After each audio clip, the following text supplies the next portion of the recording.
Hello aspirants. हम देखेंगे आज रेगुलेटिंग एक्ट ऑफ 1773। हम देख रहे हैं कंपनी रूल में कुछ रेगुलेटिंग या कुछ एक्ट्स आए थे 1773 से 1858 तक के हम एक्ट्स देखेंगे। सबसे पहला एक्ट हम देख रहे हैं रेगुलेटिंग एक्ट ऑफ 1773, जिसमें क्या किया गया था, गवर्नर की जो पोस्ट थी उसको गवर्नर की पोस्ट का नाम चेंज करके कर दिया था गवर्नर जनरल। फॉर एग्जाम्पल जैसे गवर्नर ऑफ बंगाल हुआ करता था उसे बोला गया गवर्नर जनरल ऑफ बंगाल, ठीक है। और बाकी के जो भी गवर्नर्स थे जैसे कि governor of Bombay and governor of Madras, वो सबऑर्डिनेट हो गए थे गवर्नर जनरल ऑफ बंगाल। सारी जो मेजर पावर थी वो गवर्नर जनरल ऑफ बंगाल के हाथों में चली गई थी। एक एग्जीक्यूटिव काउंसिल भी क्रिएट की गई गवर्नर जनरल ऑफ बंगाल के लिए, जिसमें 4 मेंबर्स को इंक्लूड किया गया। First governor general of Bengal थे वो कौन बने थे?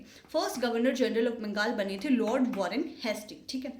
स्टैब्लिश किया था इसी टाइम पे, इसी रेगुलेटिंग एक्ट के थ्रू जो सुप्रीम कोर्ट एल कलकत्ता है वो उसको स्टैब्लिश किया गया था, जो कि 1774 में स्टैब्लिश किया गया था, जिसमें उस सुप्रीम कोर्ट में थे 1 चीफ जस्टिस हुआ करते थे और 3 अदर जजेस हुआ करते थे। मतलब एक ये मल्टी मेंबर बॉडी हुआ करती थी।